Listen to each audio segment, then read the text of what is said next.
Am I audible, students? Yes, ma'am.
Am I audible, students? And can you see your screen? Yes, ma'am.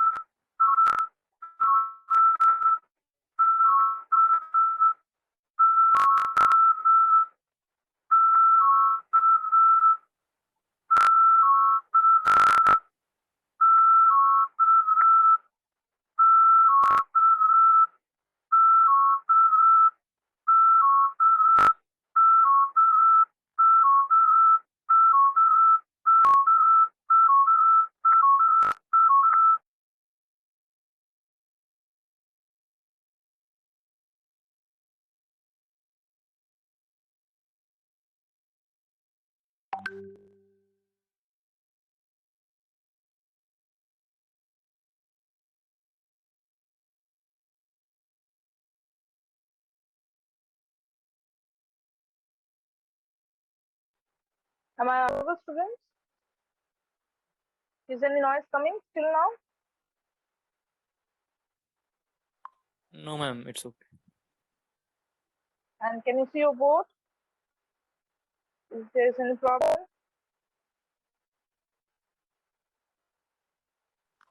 No problem. Okay, I'll continue after this. How much time I'll take previously after that? So till about 30 to 40 minutes class is there. Students, what I discussed in your previous due to the network problem, I am not being able to continue previously. So after that, I'll continue here. I said that whatever the semiconductor we are considering here, these semiconductors, if we consider extrinsic by the introduction of dopants, that means impurity, we can make them extrinsic. Extrinsic natural can be of two types, N types and P types. As I mentioned, student, that if we consider intrinsic semiconductor electron concentration is equal to hole concentration. First of all, I wanted your attention here. I told you that whenever we consider crystal in a silicon crystal, billions of atoms are there which are periodically arranged together for the formation of crystal. You know that we are considering here the element of semiconductor silicon, which belongs to the group 4 in the periodic table. Now, group 4 periodic table, that means group 4 element in the periodic table means they have 4 valence electrons in the outer shell. As I mentioned here, 4 hands of silicon representing here 4 valence electrons. Whenever silicon is in the crystal, they share this 4 valence electrons with its neighboring silicon atom and they form covalent bonds. And whenever they do this, they get octet structure, which is stable chemically. After getting the inner gas structure, they are much more stable, and electrons will always fly in the lower possible energy state. So we will consider, after considering the covalent bonds, whatever the electrons are there, those electrons will reside there in the valence band. Today, I continue up to this point. I in a previous class mentioned that conduction band and valence band are formed there. This is the conduction band and this is the valence band, as I already mentioned. The conduction band is very, very important because it is indicating the fact that higher energy states are there where electron can move. But as we observe, all of the electrons are right now in the valence band. So this energy state in the conduction band is being void of electron, and these energy states in the valence band are being filled of electron, filled by the electron. This is a situation right now. So what I am considering here for an intrinsic semiconductor, suppose this is the conduction band and this is the valence band. What I am considering, this is the top of the valence band, EV, and this is the bottom of the conduction band, EC. Whenever electrons are there in the covalent bond formation, they are chemically stable. So it is what is happening that all of the electrons which are present there, considering the octet structure, they present there in the valence band so that they are in the much more stable condition. Whenever from the external environment we provide the energy to the silicon crystal in the considering the temperature, the electron which is residing here in the covalent bond formation or the same electrons residing here in the energy band, considering valence band, they absorb the energy from the temperature. If the absorbed energy is greater than this band gap value, then what will happen? This electron breaks the covalent bond. They make the transition by accruing the energy greater than or equal to band gap energy from the valence band to the conduction band. Whenever they do so, an electron is being generated there in the conduction band. This is the electron, student, and simultaneously which bond is there? Which bond is being breaking due to the breaking of covalent bond simultaneously, and hole, a particular hole is created there in the valence band. So I can say electrons and holes are generated in pair. You can see these electrons and holes are generated in pair, and this is called EHP, electron hole pair generation, EHP. And in the intrinsic semiconductor, that is happening there, and that's why I write here in the intrinsic semiconductor, electrons and hole concentration are same. This is a situation for an intrinsic semiconductor. I absolutely want your attention here that due to the breaking of covalent bonds, definitely very large amount of energy is required because of this band gap value. For the silicon, the band gap is 0.67. For the germanium, this 1.1 electron volt. So what I'm saying here that to get a sufficient amount of electron there in the conduction band, you need to provide a very large amount of energy, which is definitely a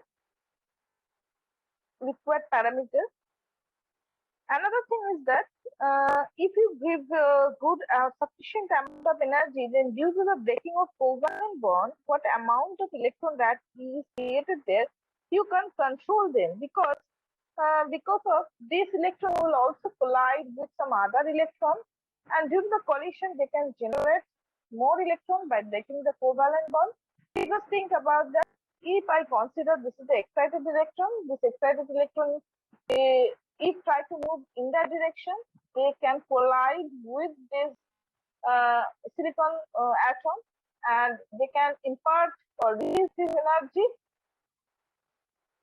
due to the collision, which may be absorbed by the electron which is staying there here in the silicon atom. After the absorption of energy, these electrons which is available there within the silicon atom can break their covalent bond. So due to these collisions, many more electrons will be generated there, and this is a continuous process and we are not being able to control this. Students, think about it. If we don't have any control to any parameter, can we utilize this? No, we can't utilize this.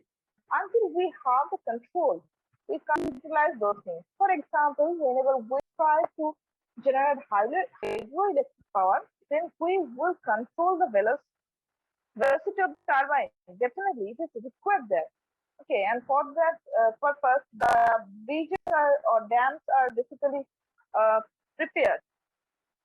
So yes, until we have any control to any parameter, there is no such utilization. So what we have to do, we need to control this. And using the temperature variation, we are not being able to control this. We will perform the doping. What is doping? I already in your previous class most probably mentioned this. Doping is nothing but the addition of impurity in a controlled manner. Doping is the addition of impurity in a controlled manner. As I mentioned this you can see this. Doping is the addition of impurity in a controlled manner. Remember this point. So what we have to do, we will add the impurity in a controlled manner. We can add impurity. Impurity is nothing but some other elemental atom we'll consider. What type of impurity we will add, that we need to choose. As of silicon belongs to group 4 elements in the periodic table. So we will consider pentavalent impurity as well as trivalent impurity for the formation of N-type semiconductor and P-type semiconductor. So with the addition of impurity in control manner, we can prepare the extrinsic semiconductor, which may be of 2 types depending on what type of impurity you choose. The first one, I'll say N-type impurity, N-type semiconductor, which is formed by considering pentavalent impurity. I'm showing you what is happening here, students. Suppose I'm considering that pentavalent impurity, what we add is suppose phosphorus. You know that you can check your periodic table. Phosphorus belongs to group 5 elements. Phosphorus has 5 valence electrons in the outer shell. What will happen if we purposefully and controlling the concentration, if we purposefully add this phosphorus, so that phosphorus will share its 4 valence electron with its neighboring 4 silicon atoms, then what will happen, students? The extra one, because phosphorus has 5 valence electron in the outer shell, 4 of them will make the covalent bond with the other neighboring silicon atom. So one left. This one extra electron is loosely bound to nucleus and loosely bound to core. I can say this one. What will happen for getting the inner gas structure? Phosphorus release this extra electron very easily, and this extra electron can move freely within the whole crystal. What is the situation I'm showing you with the help of energy band diagram? That will be much more easier for you because it is very easy to understand this picture by knowing the energy band diagram. Now you are habituated with the energy band theory. This is the conduction band and this is the valence band, what I mentioned student previously, and this is the band gap. As you know, this band gap is the forbidden gap where there is no energy state. Now what I said student, I will purposefully add pentavalent impurity. I considered here phosphorus. Whenever we add phosphorus or the phosphorus atom, whatever the electrons are there, those electrons have some energy. Definitely considering this fact, I need to add some energy level there. What I observe students, due to the addition of pentavalent impurity, additional energy level is being added, which is closer to conduction band. Like that, I show this by dash line. See that I draw EC and EV as a continuous line, but I don't do this for ED. ED here representing the donor energy level. Why I say this donor, I will clarify this. This is donor energy level. ED is the donor energy level. So right now at temperature 0 Kelvin, which is the ideal case, absolute zero temperature, this phosphorus is right now in this way. That is phosphorus here its 4 valence electrons with its neighboring 4 silicon atoms, and by doing this, rest of the other silicon atoms get the inner gas octet structure. Phosphorus can also get this by giving of this electron to the whole structure. Right now, phosphorus has 1 electron extra, which is loosely bound to 4. So what will happen? Those electrons will reside here in the donor energy level. I here consider this is the donor energy level. So at absolutely 0 K, this extra electron is loosely bound to 4. Now, if we just provide your attention here, you will see this fact that what is the difference in between EC and ED, and what is the difference in between EC and ED. See that EC-EV difference, which is indicated by EG, is very large compared to this difference.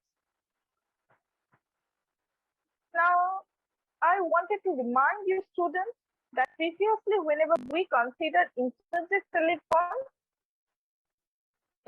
semiconductor, what I said students, that all of the electron will reside where? In the valence band, because they already in the covalent bond, they are already in covalent bond, so they are chemically inactive and they all reside there in the valence band. So right now I can say this one, this valence band is filled by electrons. So what are the possibilities that will be observed? Possibilities that if sufficient amount of energy we provide this to this material, then the covalent bond will be broken and electron will make the transition from valence band to the conduction band, like as we observed in this case of intrinsic semiconductor. But another possibility is here, due to the addition of pentavalent impurity, additional energy level is being created, which is here identified as the donor energy level, and this donor energy level will also have electrons. So what will happen, students, if you give very small amount of energy? Tell me. Any problem? So now if we provide very bolo. Ma'am, suppose I am using, I am doping with uh, third group element, then also the conduction band will decrease its potential with same amount. Like in pentavalent I one. will come to this point later during the discussion of p-type semiconductor. Okay. Okay. Right now, focus here. Okay. Now, if I give, what you know, student, you know room temperature is 300 K. Now, if you just see this and this temperature, this is very, very small. By giving this amount of temperature here, the electron which is residing here in the donor energy level, they accrue sufficient energy and they will make the transition from donor energy state to conduction band. So what will happen? Donor atom is what here? Phosphorus. Why donor? Because they donate the electron to the structure, due to which the semiconductor conductivity increases. Why increases? Because of these donations of electrons from the donor energy level to the conduction band, the number of free charge carrier, that is free concentration of electron, increases, due to which the conductivity increases. That's because of they donate the electron, that's why we call them donor atoms, and the corresponding energy level is being identified as donor energy level. So what will happen, students? If you consider 40 to 50 K temperature, then from this donor energy level,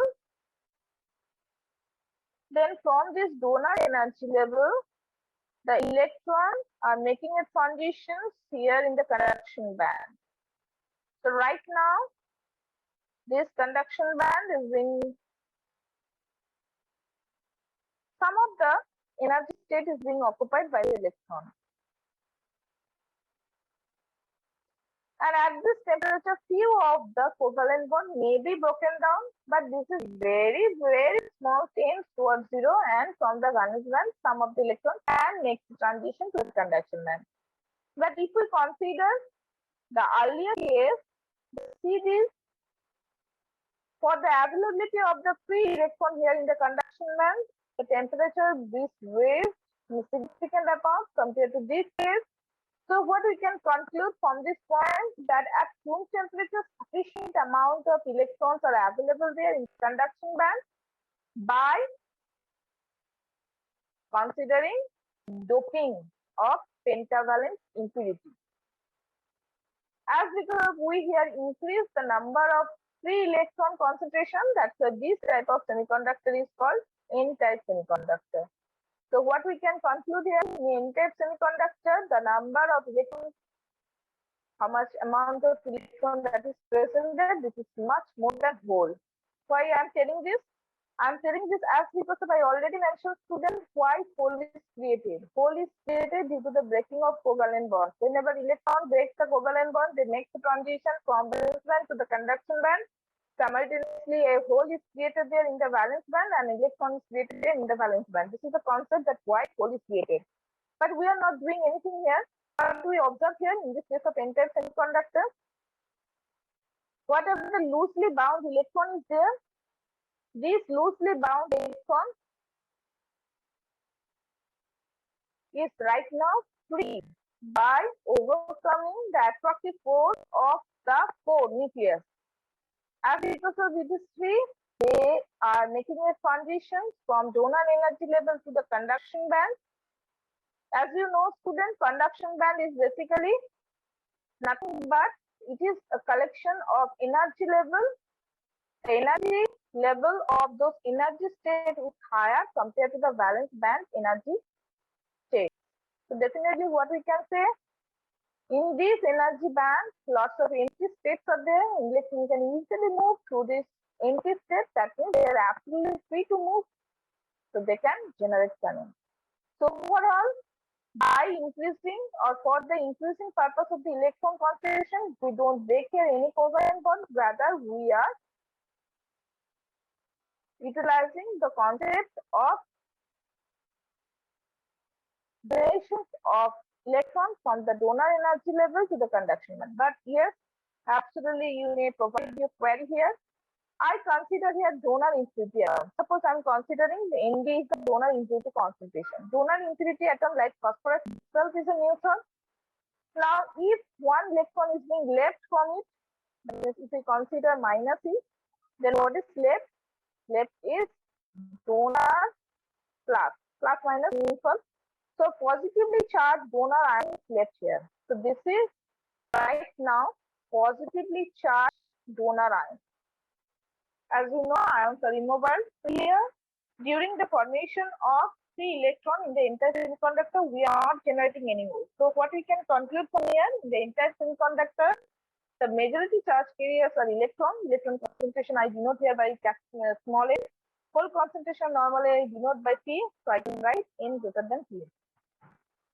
Students, I here wanted to inform you that whenever I consider intrinsic semiconductor, I ensure the electron concentration is equal to hole concentration. So what I can write for intrinsic semiconductor, I can write Ni is equal to Pi.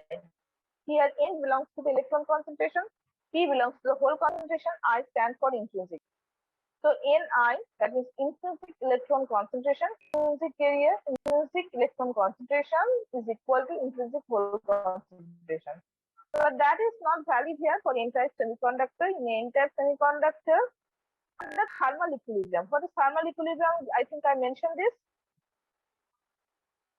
No, I may not mention this. Okay, I'll mention this today. What is equilibrium? Equilibrium is very, very important. Why so? I'm clarifying this later. Right now, use this term. Under equilibrium, I can write in entire semiconductor Nu is greater than Q. Nu, N stands for electron concentration, O stands for equilibrium. So at equilibrium, the concentration of electron will be greater than the concentration of hole for the entire semiconductor. Now, what is happening there in a p-type semiconductor? As you just raised this question, in a p-type semiconductor, we have tri-valent impurity. Tri-valent impurity, we know the outer 3 valence electrons are there. 3 valence electrons. Now, see the picture, what is happening here.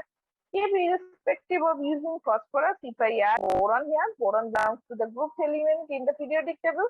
You can check the periodic table here. If I provide boron, what is happening here? Boron has 3 valence electrons in the outer shell. So, it will happen 3 of these valence electrons will be paired with the neighboring 3 silicon atoms. Now, right now, for boron, how many total number of electrons is there? 3 itself plus 3, 6. If we consider another silicon atom, the one silicon atom will also have 1 electron. It will share its electron. That is total number of electrons which belongs to the boron. It is 7. So, for the getting purpose of the to get the octet structure, boron require 1 more electron. That means 1 electronic state is void here. I can say this one. So, if we somehow being able to arrange 1 electron for boron, then boron will get octet structure. Okay, this is the situation right now. So, what will happen if I wanted to show you this? Now, in this case,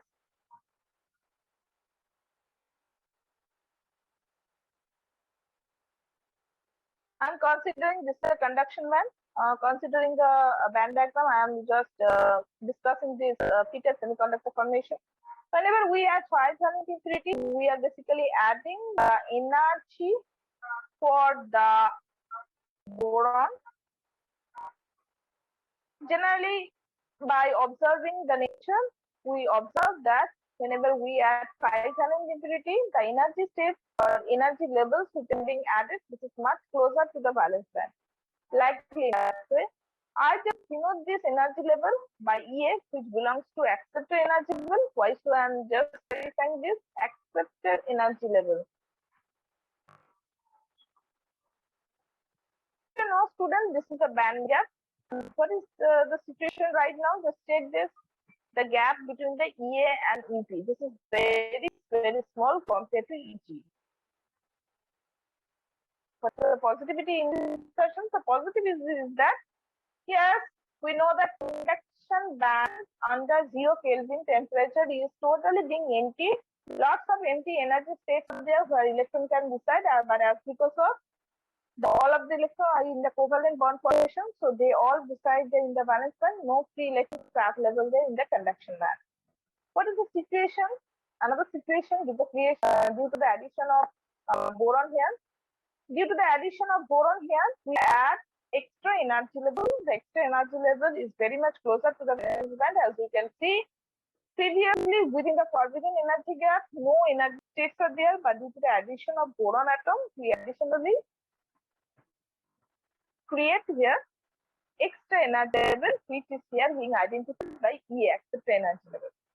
Right now, notice it is an energy level which belongs to the boron atom electron.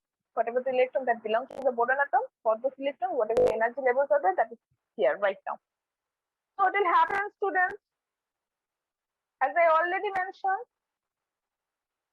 the boron will not get the octet structure. So how many electrons is required? One electron is required. So this energy state is empty state. It requires one electron.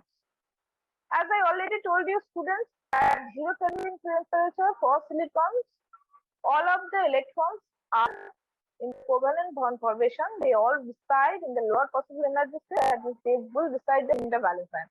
So I can say this one, all of the electrons will reside there in the valence band. So valence band is totally being occupied by the electron. Now you simultaneously provide 40 to 50 Kelvin temperature, then what will happen?